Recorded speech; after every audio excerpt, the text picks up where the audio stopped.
good day, friends. Welcome to Thursday, March the 30th. We are rapidly approaching April and Easter and spring and all things sunny.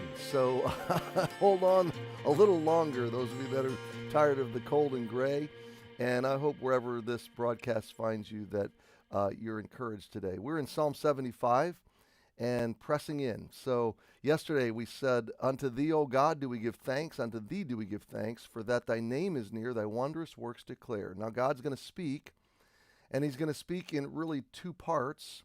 The first part of his message is going to be a word of encouragement for believers, verses 2 and 3, and then a word of warning to the godless, verses 4 and 5.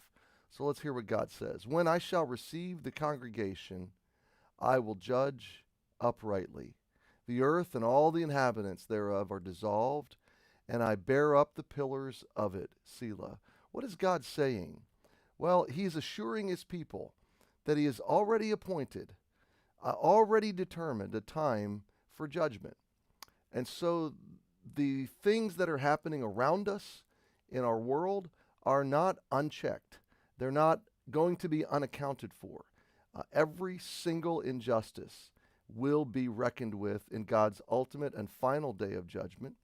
And that's what God is meaning when he says, "When I shall receive the congregation, I will judge uprightly." Now, how is this a word of encouragement to God's people? Well, our judgment fell on Jesus.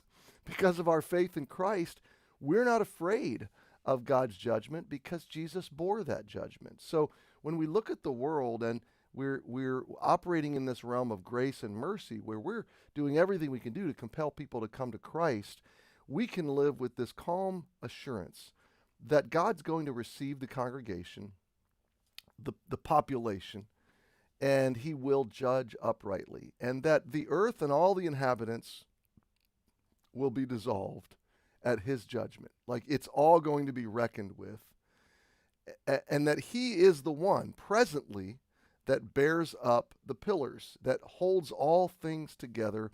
And then this word, Selah. So the idea of verse 2 and 3 is sovereignty. It is providence. It is cosmic, comprehensive control. That God is bearing up and holding together and restraining the march and the advances of evil. It's all working on his timeline. It's hard for us to see that, isn't it? It's hard for us to wrap our brains around that, but that is our assuring truth and promise of God, that he is a righteous judge, that he is accounting for all things, and that he is holding it all together. I have a friend over email. Her name is Abigail Brown. Abigail has a debilitating condition, and I extemporaneously am forgetting the name of it.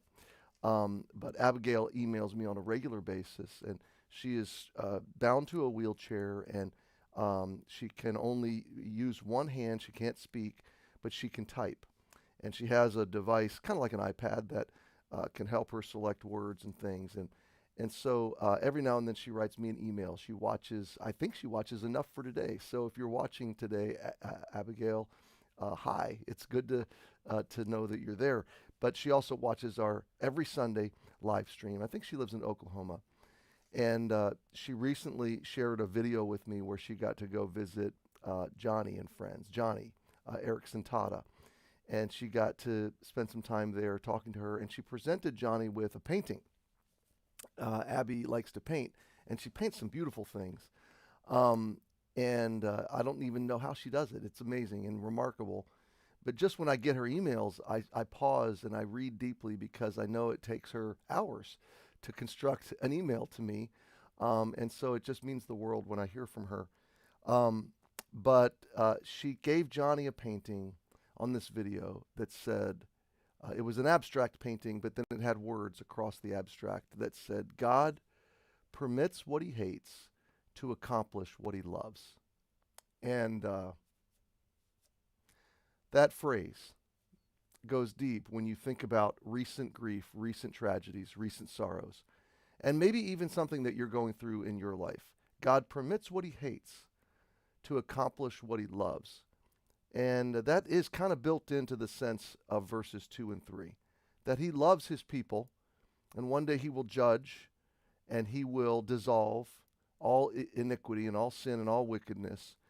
But until then, he's bearing up things. He's bearing up the pillars until the age of grace comes to a conclusion. Our call is to hold on to his love and to know that we are held in that love, and to know that he is truly, sovereignly in control and providential in all these things. And our momentary suffering, our momentary grief is what we will look back on one day and say it was so worth it. It was a light affliction in light of the magnitude of the amazing goodness and grace of God. So my friend, keep your eyes on the Lord. Thank him for his grace. Trust his sovereignty and providence, even when it's hard, even when it's grievous. Have a great Thursday. We'll see you tomorrow.